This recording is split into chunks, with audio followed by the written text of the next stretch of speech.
ನಾನು ರಾಜಕೀಯಕ್ಕೆ ಪ್ರವೇಶ ಮಾಡಿದಾಗ ಗೌರಿಬಿದನೂರು ಜನತೆಗೆ ಒಂದು ಮಾತು ಕೊಟ್ಟಿದ್ದೆ. ಈ ತಾಲೂಕಿನ ನಮ್ಮ ಈ ಜನತೆಯ ಋಣ ತೀರಿಸಬೇಕು. ನನ್ನ ಈ ಒಂದು 5 ವರ್ಷ ಮುಗಿಯೋದ್ರೊಳಗೆ ಎಲ್ಲೂ ಕೂಡ ರಸ್ತೆ ಹಾಳಾಗಿದೆ ಅನ್ನೋ ಒಂದು ಶಬ್ದ ಬರಬಾರ್ದು. ಮುಖ್ಯವಾಗಿ ಈ ಒಂದು ಕ್ಷೇತ್ರದಲ್ಲಿ ಜನತೆಗೆ ಎಷ್ಟು ಕೋಟಿಗಳ ಅನುದಾನ ತಂದಿದೆ? ತಕ್ಷಣಕ್ಕೆ 100 ಕೋಟಿ ಪೂಜೆ ಮಾಡೋದಿದೆ. 20 ಕೋಟಿ ರೂಪಾಯಿನ ವಸ್ತುಗಳನ್ನ ಅದು ಮಿಸ್ಯೂಸ್ ಆಗಬಾರ್ದು, ರೈತರ ಹೆಸರಲ್ಲಿ ದುರ್ಬಳಕೆ ಆಗಬಾರ್ದು. ಎತ್ತಿನ ಹೊಳೆ ನನ್ನ ಪೀಳಿನಲ್ಲೇ ನೀರು ತರಬೇಕು ಅಂತ ನಾನು ಶತಪ್ರಯತ್ನ ಮಾಡ್ತಾ ಇದ್ದೀನಿ. ವಿರೋಧಿಗಳ ಒಂದು ಪಡೆ ಏನಿದೆ ಅದು ಷಡ್ಯಂತ್ರಗಳನ್ನ ರೂಪಿಸಿ ನಿಮ್ಮ ಮೇಲೆ ವಿನಾಕಾರಣ ಆರೋಪಗಳನ್ನು ಕೂಡ ಮಾಡ್ತಾ ಇರ್ತಕ್ಕಂಥ ಕಾಂಗ್ರೆಸ್ ಶಾಸಕರಿಗಿಂತಲೂ ಹೆಚ್ಚಿನ ಅನುದಾನಗಳನ್ನು ತಂದು ಇವತ್ತು ನಮ್ಮ ಕ್ಷೇತ್ರದ ಅಭಿವೃದ್ಧಿ ಮಾಡ್ತಾ ಇದ್ದೀನಿ. ಅದಕ್ಕೋಸ್ಕರ ಸರ್ಕಾರದ ಜೊತೆ CM ಜೊತೆ ಎಲ್ಲ ಮಾತಾಡಿ ಹಲಿಪುರ ಗ್ರಾಮ ಪಂಚಾಯಿತಿಯನ್ನ ಪಟ್ಟಣ ಪಂಚಾಯಿತಿಯಾಗಿ ಅದನ್ನು ಅಭಿವೃದ್ಧಿ ಪಡಿಸ್ತಾ ಇದ್ದೀನಿ. ನನ್ನ ಮೇಲೆ ವಿರೋಧಿಗಳು ಹೇಳಕ್ಕೆ ಏನು ಉಳಿದಿಲ್ಲ. ಜನರ ಸೇವೆ ಮಾಡೋ ಮುಖಾಂತರ ಅವರ ಒಂದು ಟೀಕೆಗೆ ಉತ್ತರ ಹೇಳ್ತೀನಿ.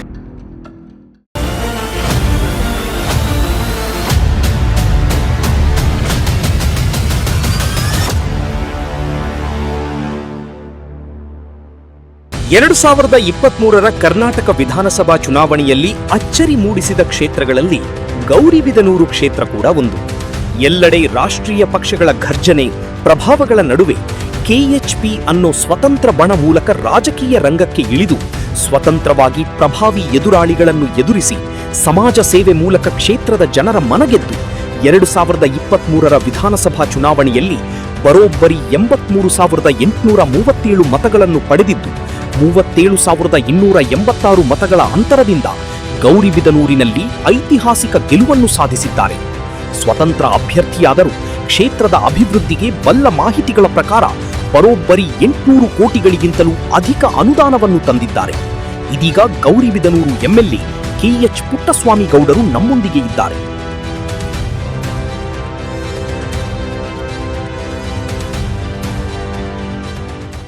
ವೀಕ್ಷಕರೇ, ಇದುವರೆಗೂ ನೀವು ಗೌರಿಬಿದನೂರು ಕ್ಷೇತ್ರ ಲೆಕ್ಕಾಚಾರ ಕಾರ್ಯಕ್ರಮದಲ್ಲಿ ಜನರ ಕ್ಷೇತ್ರವರು ನೀವು ಅಭಿಪ್ರಾಯಗಳನ್ನ ನೋಡ್ತಾ ಇದ್ರಿ. ಅದರ ಜೊತೆಗೆ ಅಧಿಕಾರಿಗಳ ಒಂದು ಅಭಿಪ್ರಾಯಗಳು, ಜೊತೆಗೆ MLA ಅವರ ಆಫೀಸಲ್ಲಿ ಗ್ರೌಂಡ್ ರಿಯಾಲಿಟಿ ಕೂಡ ನಿಮಗೆ ತಿಳಿಸುವಂಥ ಪ್ರಯತ್ನ ಮಾಡಿದ್ದೆ. ಸೊ ಅವತ್ತು ನಮಗೆ MLA ಅವರು ಸಾಕಷ್ಟು ಅಭಿವೃದ್ಧಿ ಕಾರ್ಯಕ್ರಮಗಳು, ಶಂಕುಸ್ಥಾಪನೆಗಳು ಮತ್ತು ಉದ್ಘಾಟನೆಗಳ ಒಂದು ಬ್ಯುಸಿಯಲ್ಲಿ ಇರೋದಕ್ಕೋಸ್ಕರ ಅವತ್ತು ಸರ್ ನಮಗೆ ಸಿಗೋಕ್ಕಾಗಿರಲಿಲ್ಲ. ಗೌರಿಬಿದನೂರು ಕ್ಷೇತ್ರದ ಒಂದು ಅಭಿವೃದ್ಧಿ ಕುರಿತಾದಂಥ ಮಾಹಿತಿನ ನೀಡೋದಕ್ಕೋಸ್ಕರ ಸರ್ ಇವತ್ತು ನಮಗೆ ಆಹ್ವಾನ ಕೊಟ್ಟಿದ್ದಾರೆ. ಸೊ ಈ ಒಂದು ರಿಪೋರ್ಟಲ್ಲಿ MLA ಅವರ ಒಂದು ಅಭಿವೃದ್ಧಿ ಕಾರ್ಯಕ್ರಮಗಳನ್ನ ಸ್ವತಃ MLA KH ಪುಟ್ಟಸ್ವಾಮಿ ಗೌಡರನ್ನೇ ತಿಳಿಸುವಂಥ ಪ್ರಯತ್ನ ಮಾಡ್ತಿದ್ದಾರೆ. ಸೊ ಈಗ ಅವ್ರನ್ನ ಮಾತಾಡಿಸುವಂಥ ಪ್ರಯತ್ನ ಮಾಡ್ತೀನಿ. ವೀಕ್ಷಕರೇ, ಸರ್ ನಮಸ್ಕಾರ. ಸರ್, ಮೊದಲನೇದಾಗಿ ಗೌರಿಬಿದನೂರು ನಗರದಲ್ಲಿ ನೀವು ಎಲೆಕ್ಷನ್ ಬಿಫೋರ್ ಕೂಡ ಒಂದು ತತ್ವದ ಮೇಲೆ ನಿಂತಿದ್ದೀರಿ. ಅದೇ ಸರ್ವರಿಗೂ ಸಮಪಾಲು ಸರ್ವರಿಗೂ ಸಮಬಾಳು ಅನ್ನೋ ಒಂದು ತತ್ವದ ಮೇಲೆ ನಿಂತಿದ್ದೀರಿ. ಸೊ ಈ ಒಂದು ತತ್ವ ಗೌರಿಬಿದನೂರು ತಾಲೂಕಲ್ಲಿ ಯಾವ ಥರ ಅಪ್ಲೈ ಮಾಡಿದ್ದೀರಂತ ಸರ್? ನಾನು ರಾಜಕೀಯಕ್ಕೆ ಪ್ರವೇಶ ಮಾಡಿದಾಗ ಗೌರಿಬಿದನೂರು ಜನತೆಗೆ ಒಂದು ಮಾತು ಕೊಟ್ಟಿದ್ದೆ. ನಾನು ರಾಜಕೀಯಕ್ಕೆ ಬಂದ ನಂತರ ಈ ಗೌರಿಬಿದನೂರು ಜನತೆಯನ್ನು ಯಾವುದೇ ಭೇದ ಭಾವ ಇಲ್ಲದೆ ಪ್ರತಿಯೊಂದು ಸಮಾಜವನ್ನು ಸಮಾನವಾಗಿ ಕಾಣ್ತೀನಿ. ಸರ್ವರಿಗೂ ಸಮಪಾಲು ಸರ್ವರಿಗೂ ಸಮಬಾಳು ಅಂತ ಏನು ಒಂದು ತತ್ವ ಇದೆ, ಆ ತತ್ವದ ಅಡಿ ನಾನು ರಾಜಕೀಯವನ್ನು ಮಾಡ್ತೀನಿ ಅನ್ನೋ ಒಂದು ಮಾತನ್ನು ಜನತೆ ಕೊಟ್ಟಿದೆ. ಅದೇ ಥರ ಈಗ ನಾನು ನಡ್ಕೊಂಬರ್ತಾ ಇದ್ದೀನಿ. ಸರ್ಕಾರಿ ಸೌಲಭ್ಯಗಳು ಏನು ಬರ್ತದೆ ಎಲ್ಲವನ್ನೂ ಕೂಡ ನಾನು ಸರ್ವರಿಗೂ ಕೂಡ ವಿತರಣೆ ಮಾಡಿಸ್ತಾ ಇದ್ದೀನಿ.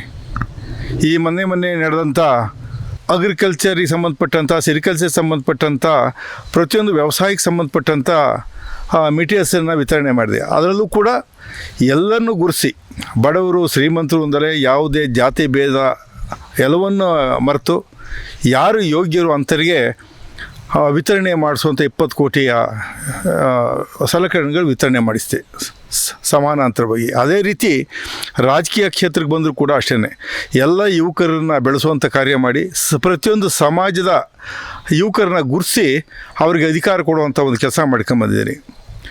ಈಗ ನಡೆದಂಥ ಚುನಾವಣೆಗಳು ನಡೀತು ಮೊನ್ನೆ. ಚಿಕ್ಕಬಳ್ಳಾಪುರ ಹೊಸದಾಗಿ ಹಾಲು ಒಕ್ಕೂಟ ಚಿಕ್ಕಬಳ್ಳಾಪುರ ಸ್ಟಾರ್ಟ್ ಆಗಿದೆ. ಅದಕ್ಕೆ ಎಲೆಕ್ಷನ್ ನಡೆದಾಗಲೂ ಕೂಡ ನಮ್ಮಲ್ಲಿ ಆಯ್ಕೆ ಆಗಿರುವಂಥ ನಮ್ಮ ಬಣದಿಂದ KHP ಬಣದಿಂದ ಕುರುಬ ಸಮಾಜಕ್ಕೆ ಸೇರಿದಂಥ ಸುಧಾನರು, ಅವರು ಬಡ ಹೆಣ್ಣುಮಗಳವಳು, ಹಾಲು ಒಕ್ಕೂಟಕ್ಕೆ ನಿರ್ದೇಶಕರಾಗಿ ಆಯ್ಕೆ ಮಾಡಿ ಕಳಿಸ್ತೆ. ಅದೇ ರೀತಿ ಅಲ್ಪಸಂಖ್ಯಾತರಿಗೆ ಸಂಬಂಧಪಟ್ಟಂಥ ಕಾಂತರಾಜ್ ಅವ್ರನ್ನ ಕೂಡ ನಾವು ಹಾಲು ಒಕ್ಕೂಟಕ್ಕೆ ಎಲೆಕ್ಟ್ ಮಾಡಿದ್ವು. ಅದೇ ರೀತಿ ಇದುವರೆಗೂ ಕೂಡ ನಮ್ಮ ನಗರಸಭೆ ಎಲೆಕ್ಷನ್ ಆದಮೇಲೆ ನಗರಸಭೆಯಲ್ಲೂ ಕೂಡ ಒಬ್ಬರನ್ನ ಅಧ್ಯಕ್ಷರು ಮಾಡಿದ್ರು. ಒಬ್ಬರು ಬಲ್ದಿಗ ಸಮಾಜದ ಅಧ್ಯಕ್ಷರು, ಇನ್ನೊಬ್ಬರು SC ಸಮಾಜದವರು ಒಬ್ಬನ ಅಧ್ಯಕ್ಷರು ಮಾಡಿದೆ. ಉಪಾಧ್ಯಕ್ಷರಾಗಿ ಅಲ್ಪಸಂಖ್ಯಾತರ ಸಮುದಾಯಕ್ಕೆ ಸೇರಿದಂಥವ್ರು ಕೂಡ ಒಬ್ಬರ ಅಭ್ಯರ್ಥಿನ ಉಪಾಧ್ಯಕ್ಷರಾಗಿ ನೇಮಕ ಮಾಡಿಸ್ತು. ಅದೇ ರೀತಿ ಈಗ ಗ್ಯಾರಂಟಿ ಅನುಷ್ಠಾನ ಒಂದು ಕಮಿಟಿ ಆಗಿತ್ತು, ಅದಕ್ಕೂ ಕೂಡ ಈಗ ಆಗಿದೆ. ಕುರುಬ ಸಮಾಜಕ್ಕೆ ಸೇರಿದಂಥ ರಂಗರಾಜ್ ಅವ್ರನ್ನ ಅದಕ್ಕೆ ಅಧ್ಯಕ್ಷರನ್ನಾಗಿ, ತಾಲೂಕು ಅಧ್ಯಕ್ಷರನ್ನಾಗಿ ಮಾಡಿದ್ದೀನಿ. ಹಿಂಗೆ ಹೇಳ್ಕೊಂಡು ಹೋದರೆ ಭಾಳಷ್ಟು ಸಮುದಾಯಗಳು, ವಿವಿಧ ಸಮುದಾಯಗಳು ಉಪಾಧ್ಯಕ್ಷರಾಗಿ PLD ಬ್ಯಾಂಕಿಗೆ ST ಸಮುದಾಯದವ್ರು ಮಾಡಿದ್ರು, ಅಧ್ಯಕ್ಷರಾಗಿ ವಿಜಯರಾಘವಂತ ಅಂತ ಅಂದ್ಬಿಟ್ಟು ಸಾದರ ಸಮುದಾಯದ ಮಾಡಿದ್ರು. ಎಲ್ಲ ತಾಲೂಕಲ್ಲಿರೋ ಎಲ್ಲ ಸಮುದಾಯಗಳನ್ನು ಗುರುತಿಸಿ ಯಾವಾಗ ಅವಕಾಶಗಳು ಬರ್ತದೆ ಆಯಾ ಅವಕಾಶಗಳನ್ನು ಪರಿಗಣಿಸಿ ಕೆಲವು ಎಲ್ಲ ಸಮುದಾಯಕ್ಕೂ ಕೂಡ ನಾನು ಒಂದು ಪ್ರಾತಿನಿಧ್ಯ ಕೊಡುವಂಥ ಕೆಲಸ ನಾನು ಮಾಡ್ಕೊಂಬಂದಿದ್ದೀನಿ. ಅದರಿಂದ ಮುಂದೆ ಕೂಡ ಅಷ್ಟೇ. ಎಷ್ಟೋ ಜನ ದಲಿತ ಸಮುದಾಯದ ನಮ್ಮ ದೇವಸ್ಥಾನ ಬೇಕು ನಮ್ಮ ಕಾಲೋನಿಗೆ ಅಂತಾರೆ, ಅವ್ರಿಗೂ ದೇವಸ್ಥಾನಕ್ಕೆ ಸಹಾಯ ಮಾಡಿಕೊಟ್ಟಿದ್ದೀನಿ. ಮೇಲ್ವರ್ಗದ ಸಮುದಾಯ ಬಂದು ದೇವಸ್ಥಾನಕ್ಕೆ ಅವ್ರಿಗೂ ಸಹಾಯ ಮಾಡಿಕೊಟ್ಟಿದ್ದೀವಿ. ರಸ್ತೆಗಳ ನಿರ್ಮಾಣವೂ ಅಷ್ಟೇ, ದಲಿತ ಕೇರಿಗಳಿಗೆ, ST ಕೇರಿಗಳಿಗೆ ಮತ್ತು ಮೇಲ್ವರ್ಗದ ಪ್ರತಿಯೊಂದು ಸಮಾಜಕ್ಕೂ ಕೂಡ ಯಾವುದೇ ತೊಂದರೆ ಆಗದಂಗೆ ಪ್ರತಿಯೊಂದು ಸಮಾಜಕ್ಕೂ ಕೂಡ ಬೇಕಾದಂಥ ಗೌರ್ಮೆಂಟಲ್ಲಿ ಸಿಗುವಂಥ ಸೌಲಭ್ಯಗಳನ್ನು ಪ್ರತಿ ಸಮಾಜಕ್ಕೂ ಹಂಚಿದ್ದೀನಿ. ರಾಜಕೀಯದಲ್ಲೂ ಅಷ್ಟೇ ಪ್ರತಿ ಒಂದು ಸಮಾಜದ ಯುವಕರನ್ನ, ಮುಖಂಡರುಗಳನ್ನ ಬೆಳೆಸುವಂಥ ಒಂದು ಕೆಲಸಗಳನ್ನ ಮಾಡ್ಕೊಂಬಂದಿದ್ದೀನಿ. ಅದೇ ರೀತಿ ನಾನು ಮೊದಲು ಏನು ಮಾತು ಕೊಟ್ಟಿದ್ದೆ ಜನಕ್ಕೆ, ಸರ್ವರಿಗೆ ಸಮಪಾಲು ಸರ್ವರಿಗೆ ಸಮಬಾಳು ಅದನ್ನು ಅನುಷ್ಠಾನಕ್ಕೆ ತಂದು ಅದನ್ನು ಬರೀ ಮಾತಲ್ಲ, ನಾನು ಅನುಷ್ಠಾನಕ್ಕೆ ತಂದಿದ್ದೀನಿ. ಅದನ್ನು ಕಳೆದ 3 ವರ್ಷಗಳಿಂದ ಕ್ಷೇತ್ರದಲ್ಲಿ ಸಕ್ರಿಯವಾಗಿ ರಾಜಕಾರಣ ಮಾಡ್ಕೊಂಡು ಬಂದಿದ್ದೀರಿ, ಅಧಿಕಾರದ ಚುಕ್ಕಾಣಿ ಹಿಡಿದಿದ್ದೀರಿ. ಅದು ಮುಖ್ಯವಾಗಿ ಈ ಒಂದು ಕ್ಷೇತ್ರದಲ್ಲಿ ಜನತೆಗೆ ಎಷ್ಟು ಕೋಟಿಗಳ ಅನುದಾನ ತಂದಿದ್ದೀರಿ ಅಂತ ಸರ್? ಗೌರಿಬಿದನೂರು ಜನತೆ ನನ್ನನ್ನು 38,000ಕ್ಕೂ ಹೆಚ್ಚು ಮತಗಳಿಂದ ನನ್ನ ಗೆಲ್ಲಿಸಿಕೊಟ್ಟಿದ್ದರು. ಆಗಲೇ ನಾನು ತೀರ್ಮಾನ ಮಾಡಿದ್ದೆ, ಇಷ್ಟು ದೊಡ್ಡ ಮಟ್ಟದಲ್ಲಿ ನಾನು ಇಂಡಿಪೆಂಡೆಂಟ್ ಪಕ್ಷೇತರ ಅಭ್ಯರ್ಥಿಯಾಗಿ ನಿಂತಿದ್ದರೂ ಕೂಡ ಇಷ್ಟು ದೊಡ್ಡ ಮಟ್ಟದಲ್ಲಿ ನನ್ನ ಗೆಲ್ಲಿಸಿಕೊಟ್ಟಿದ್ದಾರೆ. ಈ ತಾಲೂಕಿನ ನಮ್ಮ ಈ ಜನತೆಯ ಋಣ ತೀರಿಸಬೇಕು, ಅದಕ್ಕೋಸ್ಕರ ನಾನು ಶ್ರಮಪಟ್ಟು ಈ ಕ್ಷೇತ್ರವನ್ನು ಅಭಿವೃದ್ಧಿಪಡಿಸಬೇಕು ಅನ್ನೋ ಒಂದು ಧ್ಯೇಯವನ್ನು ನಾನು ಇಟ್ಕೊಂಡೆ. ಅದೇ ರೀತಿ ಪ್ರತಿಯೊಂದು ಇಲಾಖೆಗೂ ಓಡಾಡಿ ಸಂಬಂಧಪಟ್ಟಂಥ ಮಿನಿಸ್ಟ್ರುಗಳು, ಮುಖ್ಯಮಂತ್ರಿಗಳು ಎಲ್ಲರನ್ನು ಭೇಟಿ ಮಾಡಿ ಕ್ಷೇತ್ರದ ಸಮಸ್ಯೆಗೆ ಏನೇನು ಅನುಕೂಲಗಳು ಬೇಕು ಅದಕ್ಕೆ ತಕ್ಕಂತೆ ಅನುದಾನಗಳನ್ನು ತಂದಿದ್ದೀನಿ. ಸುಮಾರು 650 ಕೋಟಿಗೂ ಹೆಚ್ಚು ಅನುದಾನವನ್ನು ಇದುವರೆಗೂ ರಾಜ್ಯ ಸರ್ಕಾರದಿಂದ ತಂದಿದ್ದೀನಿ. ಅದ್ರ ಜೊತೆಗೆ ಕೇಂದ್ರ ಸರ್ಕಾರದಲ್ಲಿ ಬಂದಂಥ JJM ಅದು ಕೂಡ 170 ಕೋಟಿ, ಎಲ್ಲ ಸೇರಿ ಸುಮಾರು 800 ಕೋಟಿಯಷ್ಟು ಅನುದಾನಗಳು ಇವತ್ತು ನಮ್ಮ ತಾಲೂಕಿಗೆ ಇದುವರೆಗೂ ಕೂಡ ಕೆಲಸ ನಡೆದಿದೆ. ಅದರಲ್ಲಿ ಮುಖ್ಯವಾಗಿ ರಸ್ತೆಗಳು, ಇಡೀ ತಾಲೂಕಲ್ಲಿ ಇರ್ತಕ್ಕಂಥ ಹಾಳು ಬಿದ್ದಿರೋಂಥ ಎಲ್ಲ ರಸ್ತೆಗಳನ್ನು ಕೂಡ ನಾನು ಅದನ್ನು ಸಮರ್ಪಕವಾಗಿ ಅಭಿವೃದ್ಧಿಪಡಿಸಬೇಕು ಅಂತ ಅಂದ್ಬಿಟ್ಟು ತೀರ್ಮಾನ ಮಾಡಿದ್ದೀನಿ. ಈಗಾಗಲೇ 70% ರಸ್ತೆಗಳನ್ನ ಅಭಿವೃದ್ಧಿಪಡಿಸಿದ್ದೀನಿ. ಇನ್ನೂ 30% ಹಾಳಾಗಿರೋ ರಸ್ತೆಗಳಿದೆ. ನಾನು ಉಳಿದ ಅವಧಿಯಲ್ಲಿ ಇನ್ನು 30% ಇರೋ ರಸ್ತೆಗಳನ್ನು ಕೂಡ ಅಭಿವೃದ್ಧಿ ಮಾಡಿಸಿ ಜನ ಸುರಕ್ಷಿತವಾಗಿ ಓಡಾಡುವಂಥ ಒಂದು ವ್ಯವಸ್ಥೆ ಮಾಡಿ ಯಾವ ಹಳ್ಳಿಗೆ ಹೋದರೂ ಕೂಡ ನನ್ನ ಈ ಒಂದು 5 ವರ್ಷ ಮುಗಿಯೋದ್ರೊಳಗೆ ಎಲ್ಲೂ ಕೂಡ ರಸ್ತೆ ಹಾಳಾಗಿದೆ ಅನ್ನೋ ಒಂದು ಶಬ್ದ ಬರಬಾರ್ದು. ಆ ರೀತಿಯಲ್ಲಿ ರಸ್ತೆಗಳನ್ನ ಅಭಿವೃದ್ಧಿ ಮಾಡಬೇಕು ಅನ್ನೋ ಒಂದು ಧ್ಯೇಯವನ್ನು ಇಟ್ಕೊಂಡಿದ್ದೀನಿ. ಅದರಲ್ಲಿ ಖಂಡಿತ ನಾನು ಸಕ್ಸಸ್ ಆಗ್ತೀನಿ. ಅದೇ ರೀತಿ ಜನಕ್ಕೆ ಮೂಲಭೂತ ಸಮಸ್ಯೆ ಏನಿದೆ ಅದನ್ನು ಅರ್ಥಕೊಂಡು, ಕೆಲವು ಕಡೆಯೆಲ್ಲ ಕುಡಿಯೋ ನೀರಿನ ಸಮಸ್ಯೆ ಇತ್ತು, ಅದಕ್ಕೋಸ್ಕರ ಎಲ್ಲ ಗ್ರಾಮಗಳಿಗೂ ಕೂಡ ಶುದ್ಧ ನೀರಿನ ಘಟಕವನ್ನು ಸ್ಥಾಪನೆ ಮಾಡಬೇಕು ಅನ್ನೋ ಒಂದು ದೃಷ್ಟಿ ಇಟ್ಕೊಂಡು ಈಗಾಗಲೇ 60-70% ದೊಡ್ಡ ಗ್ರಾಮಗಳಿಗೆ ಕುಡಿಯೋ ನೀರಿನ ವ್ಯವಸ್ಥೆಯನ್ನು ಮಾಡಿದ್ದೀನಿ, ಶುದ್ಧ ನೀರಿನ ಘಟಕಗಳನ್ನು ಹಾಕಿ.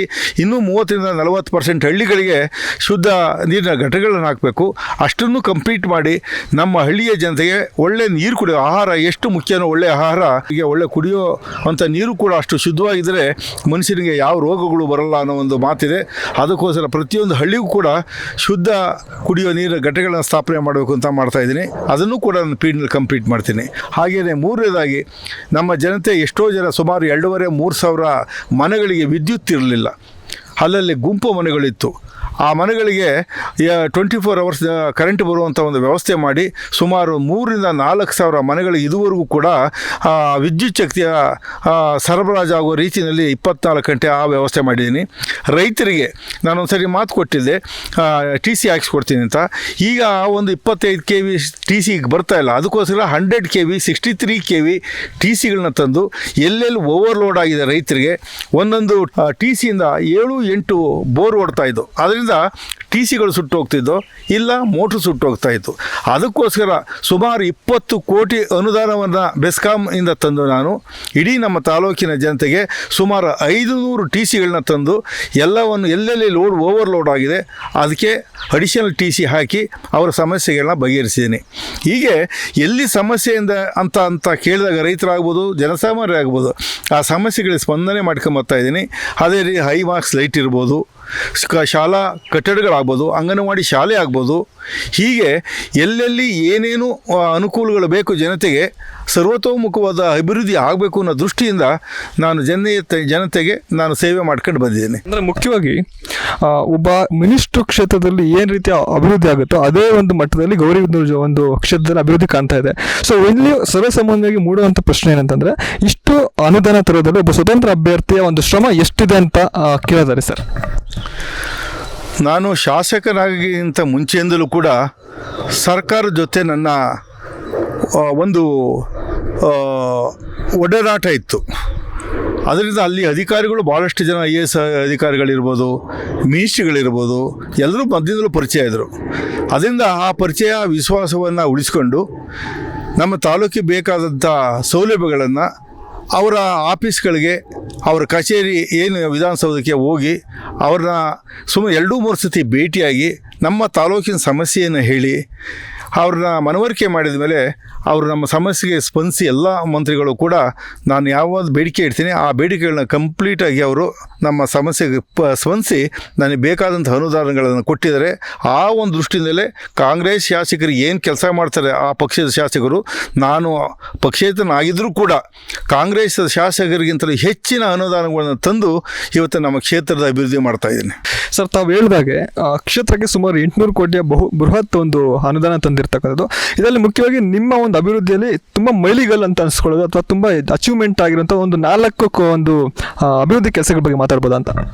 ನಾನು ಈಗಾಗಲೇ ಸರ್ಕಾರದ ಅನೇಕ ಯೋಜನೆಗಳನ್ನು ತಾಲೂಕಿಗೆ ತಂದೀನಿ. ವಿಶೇಷವಾಗಿ ಅಲಿಪುರ ಜನತೆ ಸುಮಾರು 20,000 ಜನಸಂಖ್ಯೆ ಇರುವಂಥ ಒಂದು ಮಿನಿ ಪಟ್ಟಣ ಅದು. ಅಲ್ಲಿಯ ಜನ ದೇಶ ವಿದೇಶಗಳಲ್ಲಿ ಸುಮಾರು ಒಂದು 40 ಕಂಟ್ರಿಗಳಲ್ಲಿ ವಾಸ ಮಾಡ್ತಾಯಿದ್ದು, ಅಲ್ಲಿ ದುಡಿದಂಥ ಹಣವನ್ನು ತಂದು ನಮ್ಮ ರಾಜ್ಯಕ್ಕೆ ತಂದು ಇಲ್ಲಿ ವಿನಿಯೋಗ ಮಾಡ್ತಾಯಿದ್ದಾರೆ. ಅದು ಮೊದಲು ನೋಡೋದಕ್ಕೆ ಒಂದು ಅಷ್ಟು ಮಿನಿ ಪಟ್ಟಣ ಆದರೂ ಕೂಡ ರಸ್ತೆಗಳ ಸಂಪರ್ಕ ಇರಲಿಲ್ಲ. ಅಲ್ಲಿಗೆ ಸುಮಾರು 8-10 ಕೋಟಿ ರೂಪಾಯಿನಷ್ಟು ಅನುದಾನವನ್ನು ತಂದು ಆ ಇಡೀ 20,000 ಜನಸಂಖ್ಯೆ ಇರೋ ಇಡೀ ಒಂದು ಮಿನಿ ಪಟ್ಟಣವನ್ನು ಸಂಪೂರ್ಣವಾಗಿ ಕಾಂಕ್ರೀಟ್ ರಸ್ತೆ ಮಾಡಿಸಿದ್ದೀನಿ. ಅದೇ ರೀತಿ ಅವ್ರ ಬೇಡಿಕೆ ಇತ್ತು, ನಮ್ಮ ಊರನ್ನ ಇಷ್ಟು 20,000 ಜನಸಂಖ್ಯೆ ಇದೆ, ಇಷ್ಟು ನಾವು ಎಲ್ಲ ಸೌಲಭ್ಯ ಶಾಲಾ ಕಾಲೇಜುಗಳೆಲ್ಲ ನಾವು ಕಟ್ಟಿದ್ದೀವಿ, ಪ್ರತಿಯೊಂದು ಸೌಲಭ್ಯವೂ ಇದೆ, ದಯಮಾಡಿ ಇದನ್ನು ಪಟ್ಟಣ ಪಂಚಾಯತಿ ಮಾಡಿಕೊಡ್ಬೇಕು ಅನ್ನೋ ಬೇಡಿಕೆಯನ್ನು ನಾನು ಬಂದಾಗಲಿಂದಲೂ ಇಟ್ಟಿದ್ದರು. ಅದಕ್ಕೋಸ್ಕರ ಸರ್ಕಾರದ ಜೊತೆ CM ಜೊತೆ ಎಲ್ಲ ಮಾತಾಡಿ ಆ ಒಂದು ಅಲಿಪುರ ಗ್ರಾಮ ಪಂಚಾಯಿತಿಯನ್ನು ಪಟ್ಟಣ ಪಂಚಾಯಿತಿಯಾಗಿ ಮೇಲ್ವರ್ಗಕ್ಕೆ ತಂದು ಅದಕ್ಕೆ ಬೇಕಾದಂಥ ಎಲ್ಲ ಅನುದಾನಗಳನ್ನು ಒದಗಿಸಿ ಇವತ್ತು ಪಟ್ಟಣ ಪಂಚಾಯಿತಿಯಾಗಿ ಅದನ್ನು ಅಭಿವೃದ್ಧಿಪಡಿಸ್ತಾ ಇದ್ದೀನಿ. ಒಂದೇ ಒಂದು ಸಾಧನೆ ಅಂತ ಹೇಳ್ಬೋದು. ಎರಡನೇದಾಗಿ ರಸ್ತೆಗಳಿಗೆ, ನಮ್ಮ ರಸ್ತೆ ಪೂರ ಹದಗೆಟ್ಟಿತ್ತು. ನನಗೆ ತೃಪ್ತಿ ಇದೆ, ಇಡೀ ರಸ್ತೆಗಳನ್ನ ಅಭಿವೃದ್ಧಿ ಮಾಡಬೇಕು ಅನ್ನೋ ಒಂದು ಧ್ಯೇಯ ನಾನು ಇಟ್ಕೊಂಡಿದ್ದೆ. ಅದೇ ರೀತಿ ಕಾಂಕ್ರೀಟ್ ರಸ್ತೆಗಳು, ಟಾರ್ ರಸ್ತೆಗಳು, ಪ್ರತಿಯೊಂದು ರಸ್ತೆಗಳು ಹೊಸದಾಗಿ ನಿರ್ಮಾಣ ಮಾಡ್ತಾಯಿದ್ದೀನಿ. ಅದಕ್ಕೋಸ್ಕರನೇ 100 ಕೋಟಿ ರೂಪಾಯಿನ ವ್ಯಯ ಮಾಡಿದ್ದೀನಿ. ಇನ್ನೂ ಕೂಡ 100 ಕೋಟಿ ರೂಪಾಯಿನ ಪೂಜೆ ಮಾಡೋದಿದೆ. ಈಗ ತಕ್ಷಣಕ್ಕೆ 100 ಕೋಟಿ ಪೂಜೆ ಮಾಡೋದಿದೆ ಟೆಂಡರಾಗಿ. ಅದು 100 ಕೋಟಿ ಆಯಿತು ಅಂದರೆ 80% ಬರ್ತದೆ ಅದು ಕೆಲಸ ಮುಗಿದ್ರೆ. ಅಷ್ಟು ನಾನು ಆದ್ಯತೆ ಕೊಟ್ಟು ಗೌರಿಬಿದನೂರು ಜನತೆಗೆ ಸುಗಮವಾಗಿ ಸಂಚಾರ ಆಗಬೇಕು ಅಂತಂದರೆ ರಸ್ತೆಗಳು ಬೇಕು ಅನ್ನೋ ಒಂದು ದೃಷ್ಟಿಯಿಂದ, ಅದು ಮೂಲಭೂತ ಸೌಕರ್ಯಗಳಲ್ಲಿ ಮೇಯ್ನ್ ಅದು. ಅದಕ್ಕೋಸ್ಕರ ರಸ್ತೆ ನಿರ್ಮಾಣ ಮಾಡ್ತಾ ಇದ್ದೀನಿ. ಅದು ಕೂಡ ದೊಡ್ಡ ನನ್ನ ಸಾಧನೆ ಅಂತ ನನ್ನ ಭಾವನೆ. ಎರಡನೇದು. ಮೂರನೇದು ಹಾಗೆ ಈ ಸಲಕರಣೆಗಳು ನೀವು ನೋಡಿದಿರಿ. ಈಗ ತಾನೇ ಮೊನ್ನೆ ಒಂದು ಅಗ್ರಿಕಲ್ಚರ್ ಸಲಕರಣೆ ವಿತರಣೆ ಮಾಡುವಂಥ ಒಂದು ಕಾರ್ಯಕ್ರಮ ಇಟ್ಕೊಂಡಿದೆ. 20 ಕೋಟಿ ರೂಪಾಯಿನ ವಸ್ತುಗಳನ್ನ ಒಂದೇ ದಿವಸ, ಅದು ಮಿಸ್ಯೂಸ್ ಆಗಬಾರ್ದು, ರೈತರ ಹೆಸರಲ್ಲಿ ದುರ್ಬಳಕೆ ಆಗಬಾರ್ದು, ರೈತರಿಗೆ 20 ಕೋಟಿ ಮೆಟೀರಿಯಲ್ಸು ತಲುಪಬೇಕು ಅನ್ನೋ ದೃಷ್ಟಿಯಿಂದ ಒಂದೇ ಕಡೆ ಎಲ್ಲ ಮೆಟೀರಿಯಲ್ಸ್ನ ಸ್ಟಾಕ್ ಮಾಡಿಸಿ ರೈತರನ್ನ ಕರೆಸಿ ವಿತರಣೆ ಮಾಡಿದ್ದೀನಿ ಮೊದಲನೇ ಬಾರಿಗೆ. ಇದು ಬೇರೆ ತಾಲೂಕು ಕೂಡ ಅನುಕರಣೆ ಅಂತ ಅಂದ್ಬಿಟ್ಟು ನಮ್ಮ ಅಧಿಕಾರಿಗಳಿಗೆ ಹೇಳ್ತಾ ಇದ್ರು. ಅದರಿಂದ ಅಂಥ ಒಂದು ಸಮಾವೇಶ ಮಾಡಿಸಿ ರೈತರಿಗೆ ಅನುಕೂಲ ಮಾಡಿಕೊಡ್ತಾ ಇದ್ದೀನಿ. ಅದೇ ರೀತಿ ಇನ್ನೊಂದು ನನ್ನ ಮೇನ್ ಧ್ಯೇಯ ಏನಂತಂದರೆ, ಇದು 75 ಕೋಟಿ ರೂಪಾಯಿ ಹೆಚ್ಚು ಕಡಿಮೆ ಸರ್ಕಾರದಿಂದ ಸ್ಯಾಂಕ್ಷನ್ ಮಾಡಿಸಿದ್ದೀನಿ. ಎತ್ತಿನ ಹೊಳೆ ನೀರನ್ನು ವಾಟದ ಹೊಸಳ್ಳಿಗೆ ತಂದು ನೀರು ಬಂದ ನಂತರ ಇಲ್ಲಿಗೆ ನಗರಕ್ಕೆ ನೀರು ಕೊಡಬೇಕು ಅನ್ನೋ ಯೋಜನೆನ ರೂಪಿಸ್ತಾ ಇದ್ದೀನಿ. ಅದಕ್ಕಾಗಲೇ ಅಮೌಂಟನ್ನು ಸ್ಯಾಂಕ್ಷನ್ ಮಾಡಿದ್ದೀನಿ. ಕೆಲಸನೂ ನಡೀತಾ ಇದೆ. ಅದು ಕಾರ್ಯಗತ ಬರೋದು ಯಾವಾಗ ಅಂದರೆ ಎತ್ತಿನ ಹೊಳೆ ನೀರು ಬಂದಾಗ. ಎತ್ತಿನ ಹೊಳೆ ನನ್ನ ಪೀಳಿನಲ್ಲೇ ನೀರು ತರಬೇಕು ಅಂತ ನಾನು ಶತಪ್ರಯತ್ನ ಮಾಡ್ತಾಯಿದ್ದೀನಿ. 28ರೊಳಗೆ ಈ ಒಂದು ವಿಧಾನಸಭೆಯ ಪೀರಿಯಡ್ ಇದೆಯಲ್ಲ, ಅಷ್ಟರೊಳಗೇ ನೀರು ತರಬೇಕು ಅಂತ ಅಂದ್ಬಿಟ್ಟು ಎತ್ತಿನ ಹೊಳೆಯ ಅಧಿಕಾರಿಗಳಿರ್ಬೋದು, ಸಂಬಂಧಪಟ್ಟಂಥ ಮಂತ್ರಿಗಳಿರ್ಬೋದು, ಅದನ್ನೆಲ್ಲ ಅವ್ರು ಒತ್ತಡ ಹಾಕಿ ಖಂಡಿತವಾಗೂ ನನ್ನ ಅವಧಿನಲ್ಲೇ ನಮ್ಮ ಕೆರೆಗಳಿಗೆ ನೀರು ಬರುವಂಥ ವ್ಯವಸ್ಥೆ ಮಾಡಬೇಕು ಅಂತ ನಾನು ಶ್ರಮ ಆಗ್ತಾಯಿದ್ದೀನಿ. ಅದಕ್ಕೆ ತಂದೆ ತತ್ತೀನಿ ನಾನು ಒಂದು ಭರವಸೆ ಕೊಡ್ತೀನಿ. ಅದೇ ರೀತಿ 1 ಲಕ್ಷ ಜನಸಂಖ್ಯೆ ಆಗ್ತಾಯಿದ್ದೀನಿ 1 ವರ್ಷ 2 ವರ್ಷ ಬಿಟ್ಟ ನಗರದ್ದು. ಆ ನಗರಕ್ಕೂ ಕೂಡ ಅಲ್ಲಿಂದ ನೀರು ತಂದು 75 ಕೋಟಿ ವೆಚ್ಚದಲ್ಲಿ ನೀರು ತಂದು ನಗರಕ್ಕೂ ಕೂಡ ನೀರಿನ ಸೌಲಭ್ಯ ಕೊಡಬೇಕು ಅಂತ ಮಾಡಿದ್ದೀನಿ. ಅದು ಒಂದು ದೊಡ್ಡ ಒಂದು ಯೋಜನೆ ಇಟ್ಕೊಂಡಿದ್ದೀನಿ. ಅದು ಒಂದು ಸಾಧನೆ ಅಂತ ಒಂದು ಹೇಳ್ಬೋದು.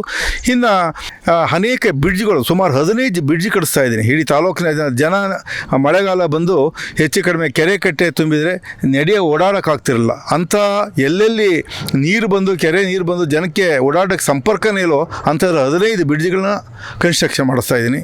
ಹೀಗೆ ಹೇಳ್ತಾ ಹೋದರೆ ಭಾಳಷ್ಟು ಕೆಲಸಗಳು ಮಾಡ್ತಾಯಿದ್ದೀವಿ. ಅದೇ ರೀತಿ ಸುಮಾರು 500 TCಗಳನ್ನ ಹೊಸದಾಗಿ, ಯಾವುದೇ ತಾಲೂಕಿಗಿಲ್ಲ, ನಮ್ಮ ತಾಲೂಕಿಗೆ 500 TCಗಳು ತಂದು 100 KV ಮತ್ತು 66 KV ರೈತರಿಗೆ ಅನುಕೂಲ ಮಾಡಿಕೊಟ್ಟಿದ್ದೀನಿ. ವಿಶೇಷವಾದ ಯೋಜನೆ 20-25 ಕೋಟಿ ತಂದು ನಮ್ಮ ತಾಲೂಕಿಗೆ ಕೊಟ್ಟಿದ್ದೀನಿ. ಇಡೀ ಜಿಲ್ಲೆಯಲ್ಲೇ 2ನೇದು ಪಾಲಿಕೆ ಕ್ಲಿನಿಕ್ಕು ಯಾವುದಕ್ಕೂ ಎಲ್ಲೂ ಇಲ್ಲ ತಾಲೂಕಿಗೆ. ನನ್ನ ತಾಲೂಕೊಂದು ಪಶು ಚಿಕಿತ್ಸಾಲಯ. ಯಾವುದೇ ಒಂದು ಬೆಕ್ಕು, ನಾಯಿ, ಪಶುಗಳು ಆಪ್ರೇಷನ್ ಆಗಬೇಕಾದ್ರೆ ಬೇರೆ ಕಡೆ ಹೋಗಬೇಕಾಯಿತು. ಈ ನಮ್ಮ ತಾಲೂಕಿನ ಆಗೋ ರೀತಿಯಲ್ಲಿ ಪಶು ಚಿಕಿತ್ಸಾಲಯನ ಹೊಸ ಕಟ್ಟಡವನ್ನು ಕಟ್ಟಿಸಿ ಕೋಟ್ಯಾಂತರ ರೂಪಾಯಿ ವೆಚ್ಚದಲ್ಲಿ ಪಶು ಚಿಕಿತ್ಸಾಲಯ ಮಾಡಿಕೊಟ್ಟಿದ್ದೀನಿ. ಹೀಗೆ ಅನೇಕ ಇನ್ನೂ ಹೇಳ್ತಾ ಇದ್ರೆ ಭಾಳಷ್ಟು ಕೆಲಸ. ಇವು ಇಂಪಾರ್ಟೆಂಟ್ ಆದಂಥ ಮೇಯ್ನ್ ಕೆಲಸಗಳು, ಇವೆಲ್ಲ ಸಾಧನೆಗಳು ಅಂತ ಹೇಳ್ಬೋದು. ಸರ್, ತಾವು ಹೇಳಿದಾಗೆ ಗೌರಿಬಿದನೂರನ್ನ ಇನ್ನೊಂದು ಮಟ್ಟಕ್ಕೆ ನೀವು ತಗೊಂಡೋಗ್ಬೇಕನ್ನೋ ಒಂದು ಕನಸನ್ನ ಇಟ್ಕೊಂಡಿದ್ದೀರಿ. ಆದರೆ ಇಷ್ಟೆಲ್ಲ ಒಂದು ಕಡೆ ಅಭಿವೃದ್ಧಿ ಆಗ್ತಾ ಇದೆ, ಒಂದು ಕಡೆ ವಿರೋಧಿಗಳ ಒಂದು ಪಡೆ ಏನಿದೆ ಅದು ಷಡ್ಯಂತ್ರಗಳನ್ನ ರೂಪಿಸಿ ನಿಮ್ಮ ಮೇಲೆ ವಿನಾಕಾರಣ ಆರೋಪಗಳನ್ನ ಕೂಡ ಮಾಡ್ತಾ ಇರ್ತಕ್ಕಂಥ. ಸೊ ಈ ಒಂದು ಆರೋಪಗಳನ್ನೆಲ್ಲ ಕೇಳಿದಾಗ ತಮಗೆ ಯಾವ ಥರ ಉತ್ತರಿಸಬೇಕು ಅಂತ ಅನಿಸುತ್ತೆ, ಮತ್ತು ಏನು ನಿಮ್ಮ ನಡೆ ಯಾವ ಥರ ಇರ್ತದೆ ಅಂತ ಸರ್? ನೋಡಿ, ನಾನು ಕ್ಷೇತ್ರಕ್ಕೆ ಬಂದಾಗಲಿಂದಲೂ ಕೂಡ ನನ್ನ ಮೇಯ್ನ ಒಂದು ಉದ್ದೇಶ ಏನಂತಂದರೆ, ಪಕ್ಷೇತರ ಆದರೂ ಕೂಡ ಇಷ್ಟು ನನ್ನ ಮೇಲೆ ಪ್ರೀತಿ ತೋರಿಸಿದ್ದಾರೆ, ಅವರು ಋಣ ತೀರಿಸಬೇಕು ಅನ್ನೋದೇ ನನ್ನ ಮೇಯ್ನ್ ಧ್ಯೇಯ. ಅದರಿಂದ ನನ್ನ ಮೇಲೆ ವಿರೋಧಿಗಳು ಹೇಳಕ್ಕೆ ಏನೂ ಉಳಿದಿಲ್ಲ. ಯಾವುದೇ ಭ್ರಷ್ಟಾಚಾರದ ಆಪಾದನೆ ನಮ್ಮ ಮೇಲಿಲ್ಲ, ಯಾವುದೇ ಕಾಂಟ್ರಾಕ್ಟ್ ವಿಚಾರದಲ್ಲಿ ಹೇಳೋಕ್ಕೆ ಅವ್ರಿಗೆ ನನ್ನ ಮೇಲಿಲ್ಲ. ಹಾಗೆಯೇ ಏನೇ ಆಪಾದನೆ ಇಲ್ದಾಗಿದ್ದರೂ ಕೂಡ ಅವ್ರು ರಾಜಕೀಯ ಮಾಡಬೇಕಲ್ಲ, ಅವ್ರದ್ದು ಒಂದು ಪಕ್ಷ ಅಂತ ಇದೆ, ಆ ಪಕ್ಷಕ್ಕೆ ಓಟ್ ಬರಬೇಕು. ರಾಜಕೀಯ ವಿರೋಧ ಮಾಡಬೇಕಾದ್ರೆ ಅವ್ರು ಸಹಜವಾಗಿ ಏನು ಮಾಡ್ತಾರೆ, ಮೊಸಲ್ ಕಲ್ಲು ಹುಡ್ಕೋ ಕೆಲಸ ಮಾಡ್ಕೊಂಡು ಏನೂ ಇಲ್ಲಾಂದ್ರೂ ಕೂಡ ಇಲ್ಲದನ್ನು ಕಲ್ಪನೆ ಮಾಡ್ಕೊಂಡು ಟೀಕೆ ಟಿಪ್ಪಣಿ ಮಾಡ್ತಾರೆ. ಅದು ಅವ್ರ ಉದ್ದೇಶ ನನಗೆ ಗೊತ್ತು. ಉದ್ದೇಶ ಏನು, ಇವರು ಟೀಕೆ ಮಾಡಿದರೆ, ಇವ್ರನ್ನ ವಿರೋಧಿಸಿದರೆ, ಇಲ್ಲದ ಅಪಪ್ರಚಾರ ಮಾಡಿದರೆ ಅದರ ಮೂಲಕ ನಾವು ಓಟ್ ಗಳಿಸ್ಬೋದು ಅನ್ನೋ ಒಂದು ಉದ್ದೇಶನ ಅವ್ರು ಇಟ್ಕೊಂಡಿದ್ದಾರೆ. ಆ ಉದ್ದೇಶದಿಂದ, ಕೆಟ್ಟ ಉದ್ದೇಶದಿಂದ ನನ್ನ ಮೇಲೆ ಅಪಪ್ರಚಾರ ಮಾಡ್ತಾರೆ ಹೊರತು ಅಲ್ಲೇನು ನನ್ನಲ್ಲಿ ಯಾವ ಲೋಪದೋಷಗಳೂ ಇಲ್ಲ. ನಾನು ಪ್ರಾಮಾಣಿಕವಾಗಿ ಕೆಲಸ ಮಾಡ್ತೀನಿ, ಮುಂದೂ ಕೂಡ ಅದೇ ಥರ ಪ್ರಾಮಾಣಿಕವಾಗಿ ಕೆಲಸ ಮಾಡಿ ಒಳ್ಳೊಳ್ಳೆ ಕೆಲಸಗಳು ಮಾಡೋ ಮುಖಾಂತರ, ಜನರ ಸೇವೆ ಮಾಡೋ ಮುಖಾಂತರ ಅವರ ಒಂದು ಟೀಕೆಗೆ ಉತ್ತರ ಹೇಳ್ತೀನಿ.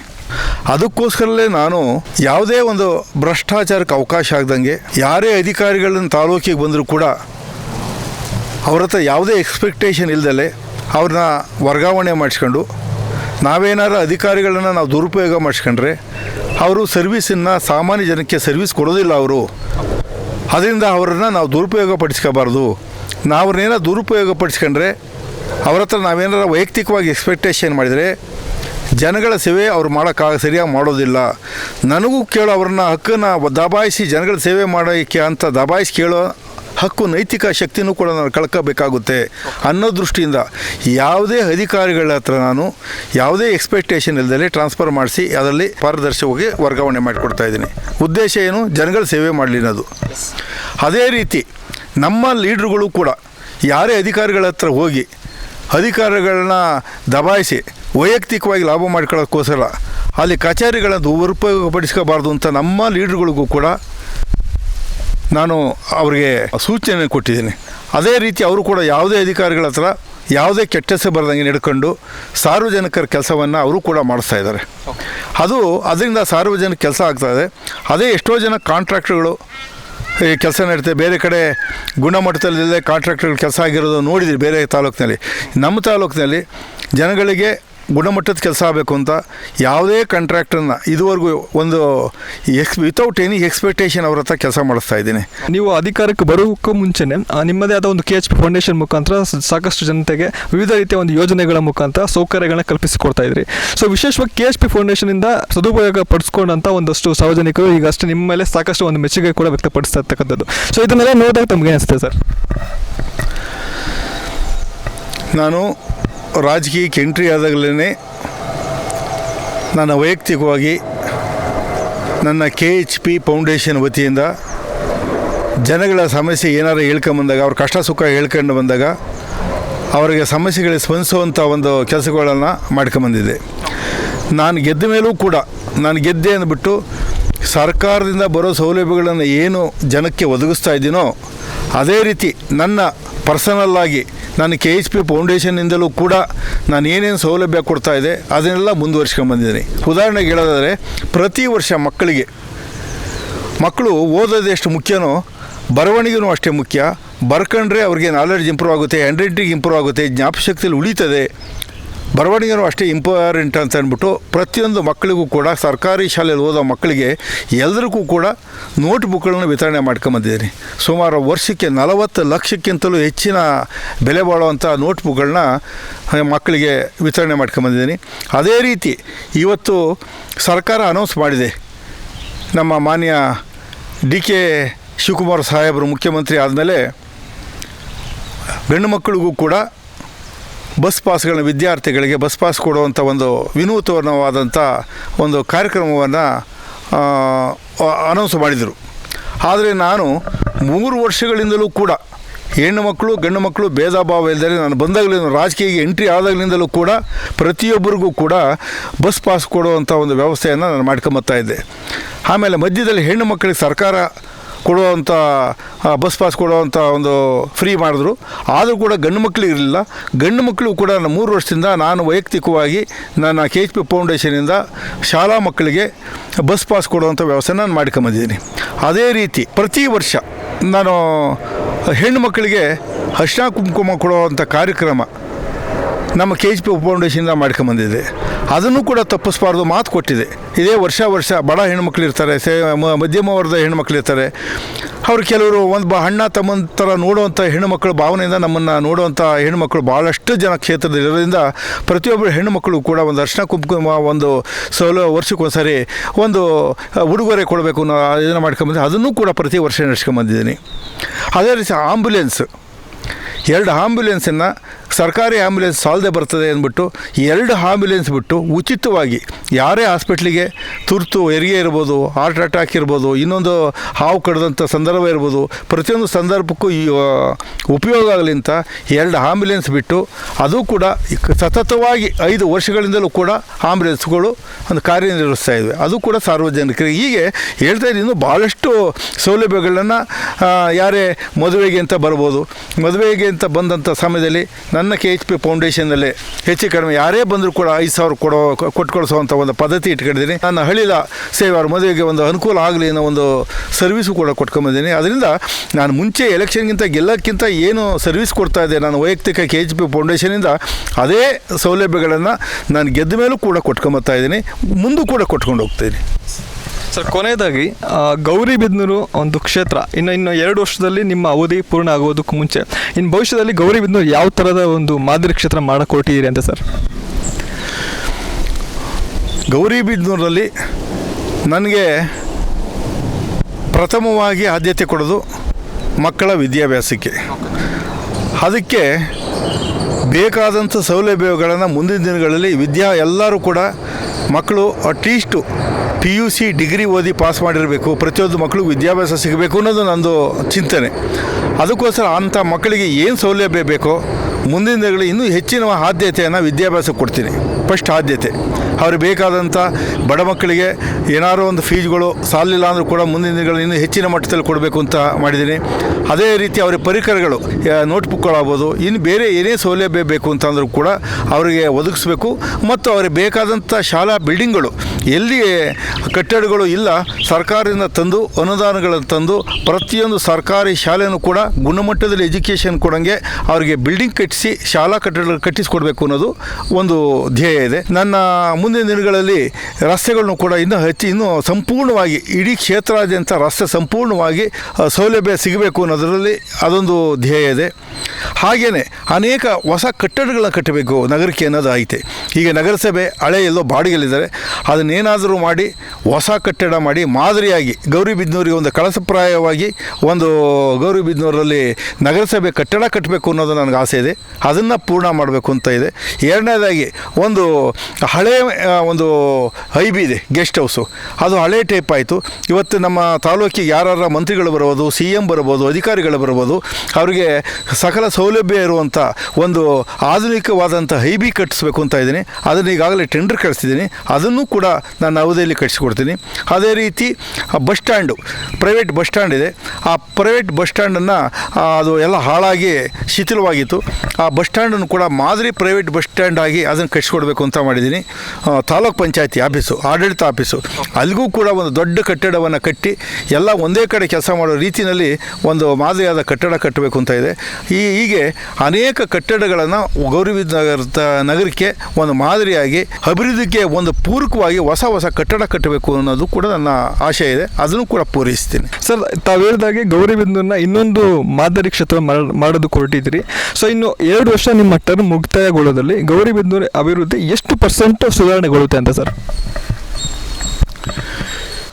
ಈ ಪೀರಿಯಡ್ ಮುಗಿಯೋ ಒಳಗೆ 70% ಇದೆ, ಅದನ್ನು 100% ತಗೊಂಡು ಈ ಒಂದು ಪೀರಿಯಡ್ನಲ್ಲಿ ಎಲ್ಲ ಸೌಲಭ್ಯಗಳನ್ನ, ಮೂಲಭೂತ ಸೌಕರ್ಯಗಳನ್ನು ಕೊಡಬೇಕು ಅನ್ನೋ ಒಂದು ದೃಷ್ಟಿಯನ್ನು ಇಟ್ಕೊಂಡು ಅದನ್ನು ಪರಿಪೂರ್ಣ ಮಾಡ್ತೀನಿ.